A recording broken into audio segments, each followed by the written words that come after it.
அதாவது புலனாய்வு புலிகள், அதாவது சீனியர் மோஸ்ட் ஜெர்னலிஸ்ட் சொல்லிடலாம், அடுத்த 2026 தேர்தலில் வந்து அண்ணாமலை விஜய் அவர்களுக்கு தான் இருக்கும், அப்புறம் உதயநிதியெல்லாம் காணாமல் போயிடுவார் அப்படின்லாம் சொல்கிறாங்க.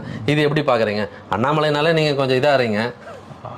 அண்ணாமலை என்பது வந்து நீங்கெல்லாம் பேசி பேசி உருவாக்கப்பட்ட ஒரு உருவகம் தாங்க. எல்லாரும் சொல்றாங்க, அதாவது மீடியாக்கள் மூலியமாக. நானும் சொல்றேன், he has got aspirations. அவரும் ஒரு சக்சஸ்ஃபுல் மேனா இருந்திருக்கலாம் இல்லைங்களா? ஒரு சிவில் சர்வீஸ் கிளியர் பண்றதுன்றது வந்து ஒரு ஈஸி ஜாப் கிடையாது. இட் நீட்ஸ் டெஃபினட்டா யூ நீட் அ பொட்டென்ஷியல் எல்லாமே இருக்கும்.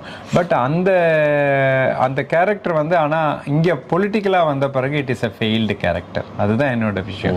நீங்க வந்துட்டு அரசியல் தலைமைன்றது வந்து ஒரு நற்பண்புகளையும் ஜனநாயக பண்புகளையும் மாண்புகளையும் வந்துட்டு மதிக்கக்கூடிய, அது அவர் வளர்த்துக்கவே இல்லை. அவர் வந்து